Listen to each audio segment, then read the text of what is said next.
Assalamualaikum warahmatullahi wabarakatuh. Ngadongeng deui mitra-mitra pemirsa di rencangan ku Mang Guru. Mang Guru bade mangdongengkeun deui naraskeun hanca carita anu katunda kalayan judul Bengkok Sinembah. Ieu dongeng karangan Kang Heri Supriyadi Cianjur. Sok sanaos ieu dongeng digarap ku Mang Guru kalayan sing sarua basajan. Mudah-mudahan sing ngajantenkeun panghibur kana kalebu pangbeberah kana manah. Mitra-mitra pemirsa dongeng Mang Guru, panginten sate acan ieu dongeng dikawitan Mang Guru teh bade ngahaturkeun nuhun heula ka Mama Haji Ihad, mamahna Teh Yulia Febriani Situpatenggang, anu parantos kikintunan masihan sesuatu ka Mang Guru sareng ka Kang Heri. Pokona mah ditampi pisan nya Mama Haji, mohon ditampi pisan ku Mang Guru sareng ku Kang Heri. Pokona mah hatur nuhun pisan ditampi kanggo meser kuota sareng meser udud saur Kang Heri mah. Mohon didoakeun Mama Haji Ihad cing kagentosan ku anu langkung-langkungnya. Amin. Mohon amin.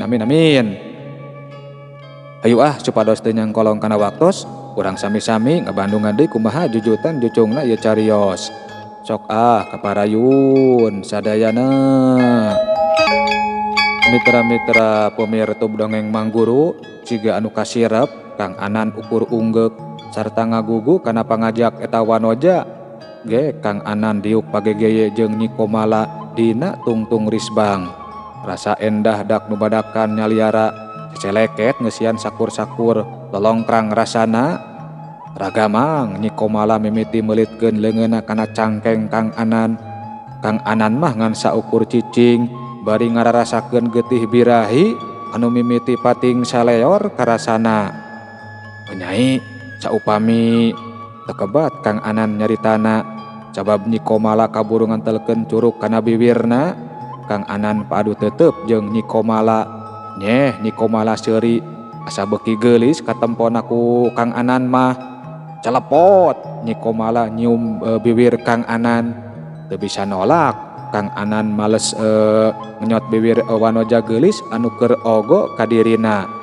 Cilih ledot, cilih kenyot, nepi ka antuk nama angkleng-angklengan, ngambah sagara birahi anu dipapaes umpal-umpalanana lambak ka bagja. Lumayan lila antara Kang Anan jeung Nyi Komala dina enggoning nyacapkeun birahina teh. Nepi ka antuk nama duanana ngalempreh nyesakeun luut leet kesang jeung hegakna ambekan. Kuring puas saupama kuring keur hayang mangka dina keur kaayaan kumaha oge maneh teu meunang nolak sarnan, ceuk Nyi Komala mangsa keur make deui pakeanana. Unjuk sumbangan Nyai. Hihihi, alus sarnan alus, minangka buruhanana tuh bawa ku maneh duit dina kantong anu itu, ceuk Nyi Komala nunjuk kantong kulit anu aya di juru eta rohangan. Atur nuhun pisan Nyai. Heueuh, jung cokot sarta langsung mulang ka imah. Mangga Nyai, tapi abdi teh bade amitan heula ka Bahgoda. Nya hayu atuh, sakalian kukuring dianteur ari rek ka Bahgoda heula mah. Geus kitu mah gura-giru Kang Anan make deui pakeanana. Sanggeusna ngajingjing kantong kulit anu eusina duit.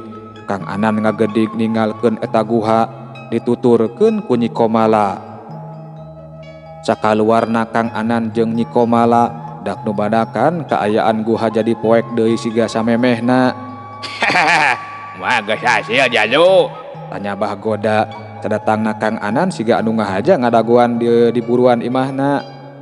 Hasil bah, bilih abah bade ngalaan artosna, mangga da seueur, ceuk Kang Anan ngasongkeun kantong kulitna.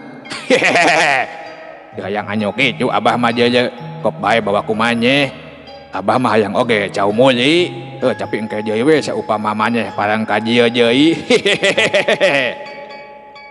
Oh, mangga atuh bah upami kitu mah. Bah, di bojong enggalna we nya. Abdi sejak amitan. Nya juga mulang. Geus kitu mah Kang Anan ngagedig ninggalkeun Bahgoda jeung Nyi Komala. Galak-gak cirihil Bahgoda jeung Nyi Komala teleseurian. Urang tereh boga katurunan Kakang, ceuk Nyi Komala bari neuteup ka Bahgoda.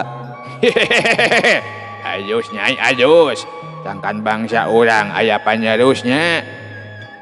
Geus teu sabar kuring mah Kakang, hayang geura-geura. Cek Bagoda ngantelkeun curug kana bibir Nyi Komala. Nyi Komala ngan saukur imut, gep ragayeng. Nyi Komala dipangku ku Bagoda muru deui ka jero guha.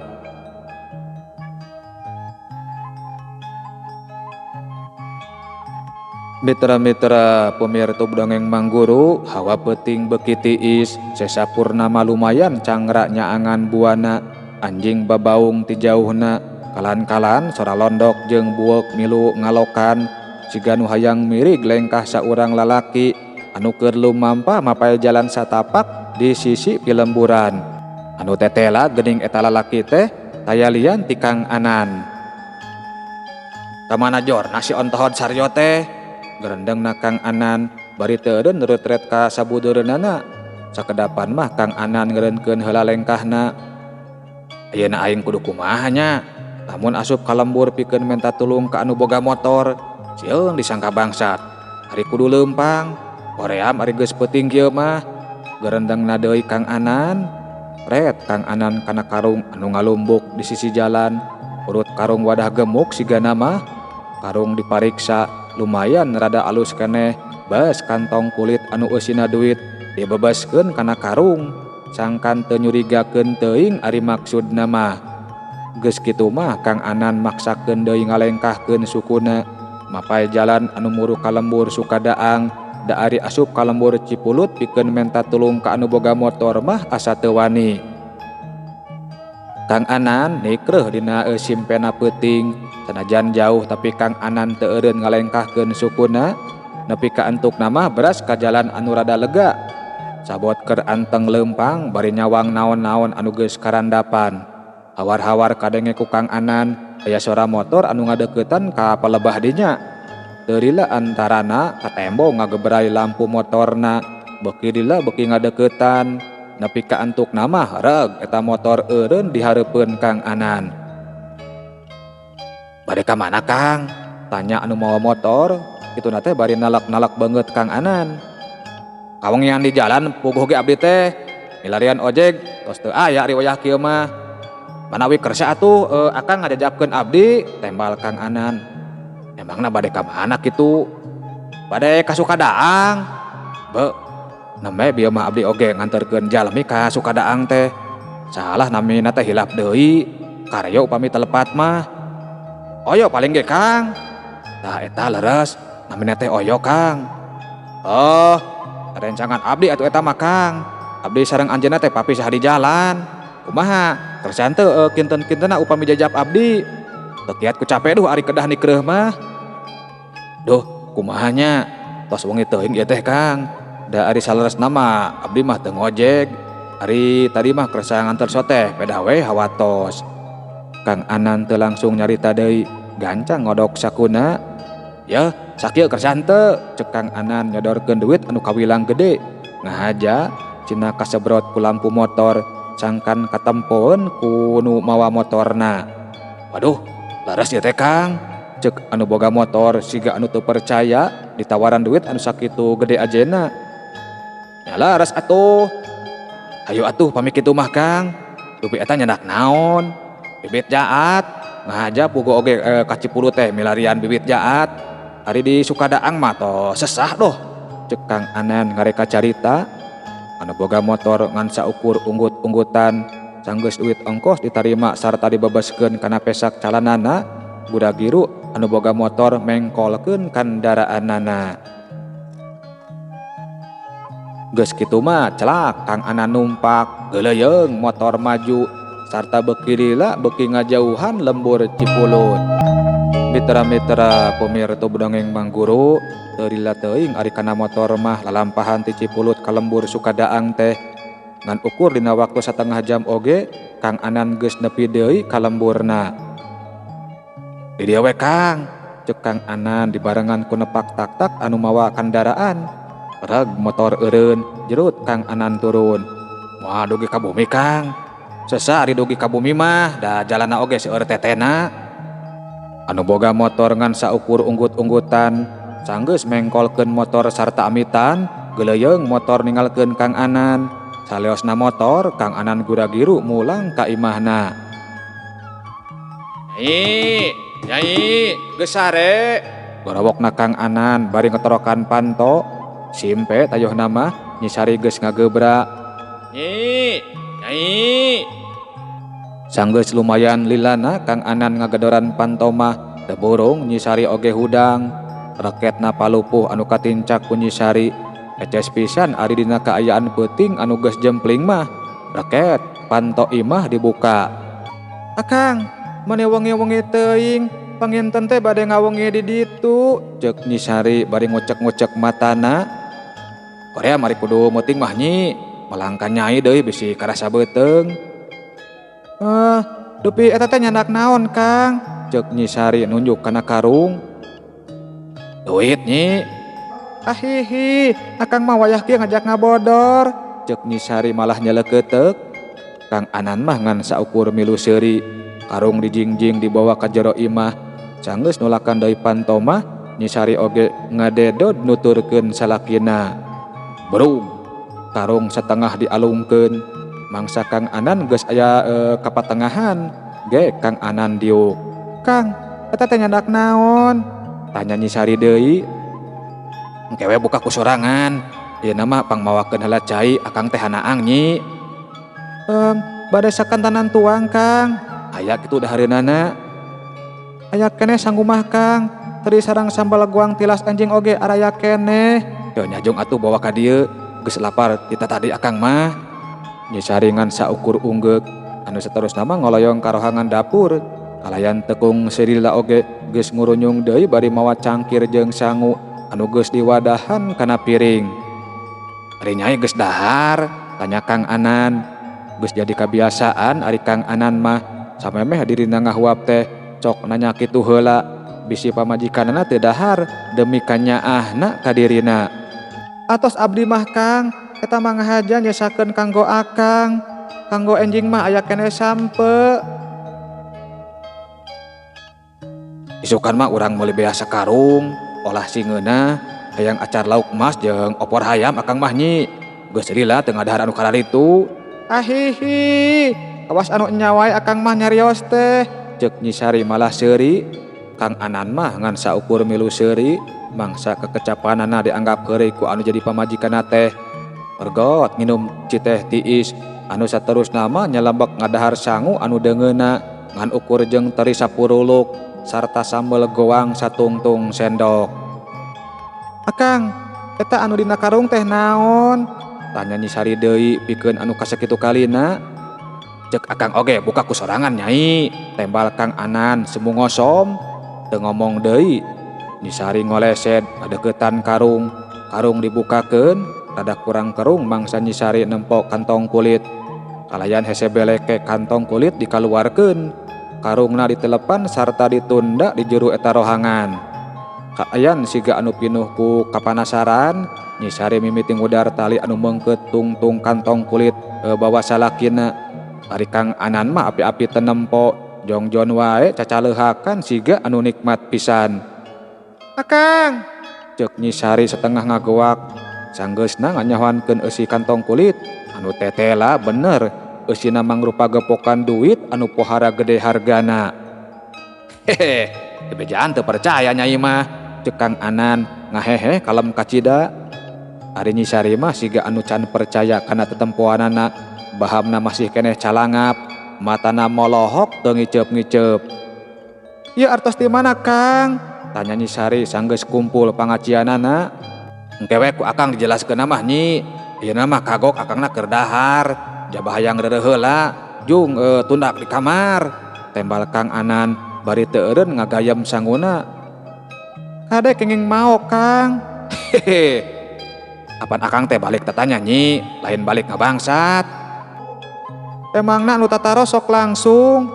Geus, ceuk akang oge, engke ku akang dijelaskeun. Ieu nama akang hayang dahar heula. Jung teuneun di kamar kaditu. Ceuk Kang Anan rada ngagebes.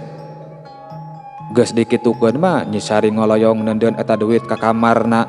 Anu tekung silila oge geus ngurunyung deui nyamperkeun ka salakina. Kalayan sabar, Nyisari ngadaguan Kang Anan nepi kareng sena dahar. Ari Kang Anan sanggeus dahar mah ngoloyong nunda piring karohangan dapur. Koreleng kapipir imah kukumbah leungeun sakalian si beungeut jeung ngumbah suku di tampian. Sanggeus kitu mah kebat bae nyampeurkeun pamajikanana. Hayu bari gogoleran di kamar ngawangkongna nyi. Akang mah hayang bari ngareureukkeun awak ieu teh. Ceuk Kang Anan, siga anu surti yen pamajikan geus teu sabar hayang geura narima keterangan ngeunaan duit anu sakitu lobana.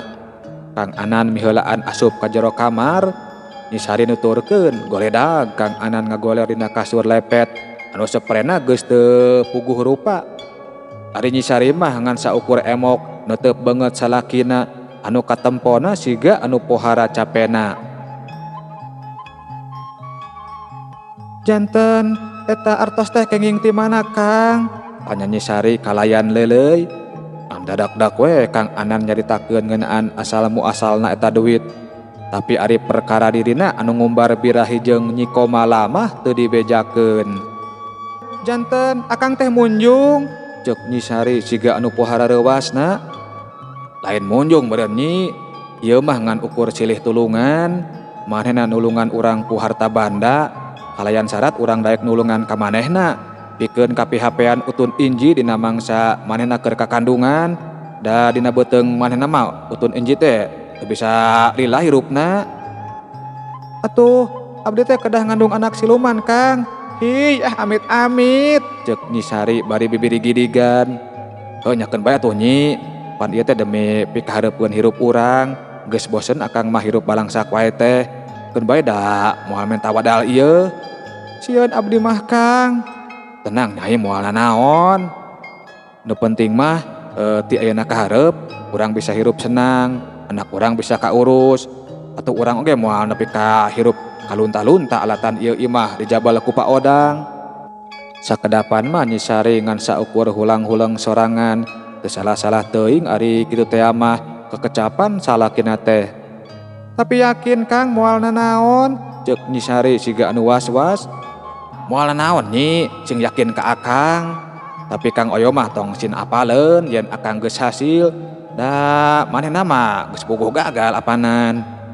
Nyisari teu ngomong, malah ulang-ulang deui. Geus tong dipikiran wae, da moal naon ieu. Hayu angguran mah urang sare, akang mah geus tunduh.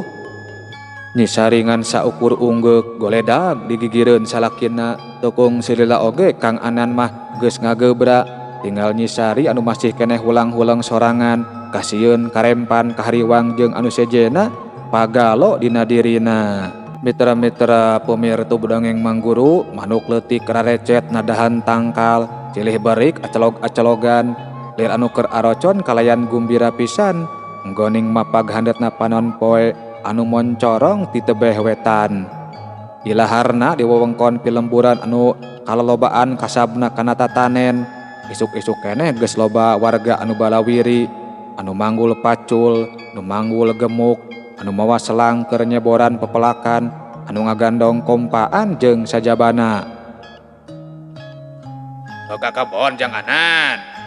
Jorawokna saurang lalaki tengah teuwuh, mangsa ngaliwatan jalan satapak anu pernahna teu jauh ti buruan imahna Kang Anan.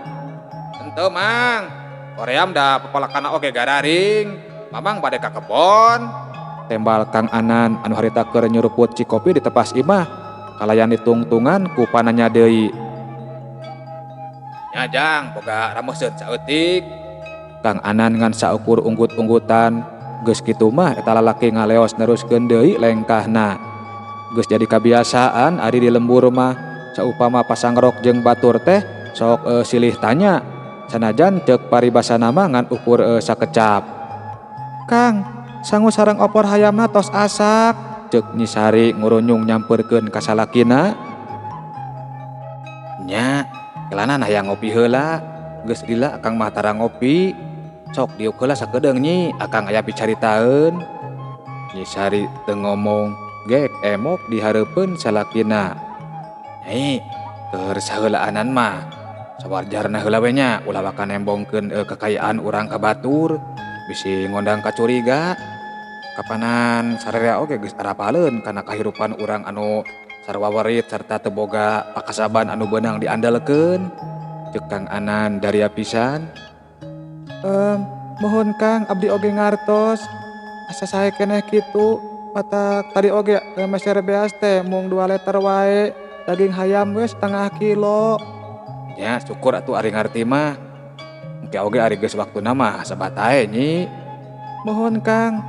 Nanging tetep we abdi mah asa sararieun Kang. Tenang cek akang oge nyi, moal naon. Mohon atuh Kang. Tuh aya Kang Oyo Kang. Cek Nyi Sari ngareret kanu rentang-rentang nyampeurkeun ka dinya. Nyajong atuh pangnyienkeun heula ceuk kopi karunya. Nyi Sari ngan saukur unggek anu saterusna mah ngoloyong ka jero imah. Haha, Nan, kumaha hasil euy? Tanya Kang Oyo sanggeus aya di hareupeun Kang Anan. Wah, boro-boro hasil. Pan manehna oge mangpret. Jadi we kuring oge kabawa sieun. Cek Kang Anan ngareka carita. Atuh da euy ari pahareup-hareup jeung jurig mah teu kuat Nan. Tapi geuning harita mah maneh teu langsung lumpat. Ari kuring mah sidik eta awewe teh pikagilaeun ih. Cek Kang Oyo ngomongna teh dibarung ku bibiri-girigan sagala. Asalna eta awewe dina tetempoan kuring mah mangrupa wanaja geulis, tapi barang maneh geus mangpret. Wujud eta awewe teh robah euy, jadi jurig anu pikasieun. Hi, kapok kuring mah euy Nan. Teu hayang panggih deui. Di maneh balikna jalan mana? Geuning ku kuring teu kapanggih. Cek Kang Anan deui siga anu nya. Kana oje kuring mah Nan euy, da sieun ari kudu leumpang mah. Palagug atuh ninggalkeun kuring. Kuring mah capek we leumpang ti Cipulut, jaba parowek. Rek menta tulung kanu boga motor oge. Da teu boga duit pisan atuh. Heuh, hampuran Nan. Dari sugan teh maneh mah teu nuturkeun lumpat euy. Cek Kang Oyo ngeh siga anu ngeunah pisan. Kang Anan mah api-api jamedud. Sok padahal ari dina jero hatena mah hayang seuri sorangan. Kopina Kang. Cek Nyi Sari ngasongkeun ci kopi ka Kang Oyo anu masih keneh seseurian sorangan. Naon nye? Nyi Sari ngan saukur unggek anu saterusna mah ngoloyong deui ka jero imah. Wah, loba duit euy ka pedag kopi. Cek Kang Oyo neuteup ka Kang Anan. Bakat ku hayang we atuh yo, duit anu ti maneh teh basa kamari.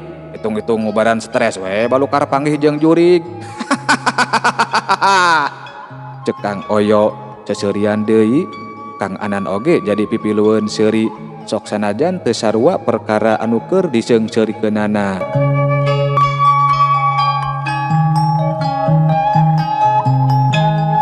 Mitra-mitra pemirsa dongeng Mang Guru, cag urang tunda heula lalakon Kang Anan anu keur uplek jeung sobat dalitna ngawangkongkeun perkara aheng jeung pikasieunun anu kungsi karandapan. Ayeuna urang samper heula kaayaan di tempat sejen anu masih keneh kaasup di lemburan Sukadaang. Mitra-mitra pemirsa dongeng Mang Guru, wangunan imah anu kawilang weweg sarta hade ngajengleng yang hareupan amparan kebon jeung pasawahan. Sakurilingeun eta imah dibebenteng ku jangkungna pager besi. Buruanana anu resik dipapaes ku pating jarumplukna kekembangan. Anu sawareh kembangna keur meujeuhna laligar. Kumaha bapana geus beunang di jabal tanah si Anan teh? Tanya saurang awewe anu meh saentaragan jeung lalaki anu geus aya umuran anu ditalekna. Anu eta lalaki teh hayalian ti Pak Odang minangka jalema anu pangjegudna di lembur Sukadaang. Acan sakedeung deui. Ku kami dibere waktu saminggu pikeun mayar hutangna. Kade bisi kaburu bogaeun keur mayarna. Ya, rek bogaeun keur mayar ti mana atuh? Sicarnan mah neangan keur dahar sapopoe oge, lih-lihan. Cek Pak Odang ngagagdak siga anu ngeunah pisan. Nya bisi we ngadon unjam injem heula ka batur. Yah, moal aya nu mere ari nginjem gede-gede teuing mah. Da geus arapaleun moal bisa mayarna. Dina nyana oge geus bogaeun keur mayarna. Akalan we asongan bungana anu tilutikeun tina duit anu geus diinjemna. Ahihi, nya bener, tereh nambahan deui atuh tanah urang teh nya bapana. Cek eta awewe anu geus moal salah deui pasti pamajikan Pak Odang. Seseurian siga anu panuju pisan. Aya keneh tanah incereun teh nyi. Anu si Komar, anu si Endun, terus anu si Omo. Lumayan rada lalega eta mah. Tapi keun we urang dagoan waktuna, nepi ka maranehna kapaksa ngiem duit ka urang. Hihi, nya bener bapana, tong kapalang beunghar urang teh. Ngan barakatak celeuketeuk Pak Odang jeung pamajikanana saleseurean deui. Mitra-mitra pemirsa dongeng Mangguru sabot Pak Odang jeung pamajikanana keur uplek di tepas imah, katembong aya anu mukakeun panto beusi. Tuh geuning sini geus mulang, ceuk pamajikan Pak Odang. Kituna teh bari ngareret ka saurang wanoja anu keur nutupan deui panto pager beusi. Geulis pisan eta wanoja teh, pangawakanana anu jangkung leutik dibungkus ku pakaian muslimah kelir beureum. Diung kayas motif kembang-kembang ngabuleun sirahna anu ngan saukur nembongkeun keuretan beungeut anu geulis ngadaun seureuh. Karang leutik dina palebah gadona beuki nambahan manisna. Assalamualaikum, ceuk Neng Anita uluk salam sanggeus aya di hareupeun Pak Odang jeung pamajikanana. Waalaikumsalam, ceuk pamajikan Pak Odang anu nemalan. Ari Pak Odang nama ukur ngareret dibarengan ku ungeuk. Solongkrong Neng Anita kasalaman bari nyuman tonggong leungeun Pak Odang jeung pamajikanana. Gek Neng Anita diuk dina bangku nyang hareupan Pak Odang jeung anu jadi pamajikanana. Asa karek kamari mulang teh Nyai, geus beakeun bekel, ceuk pamajikan Pak Odang neuteub Neng Nita. Aya keneh bekel mah wangsul heula teh pedah we di pasantren nuju teu aya anu ngajarna. Haji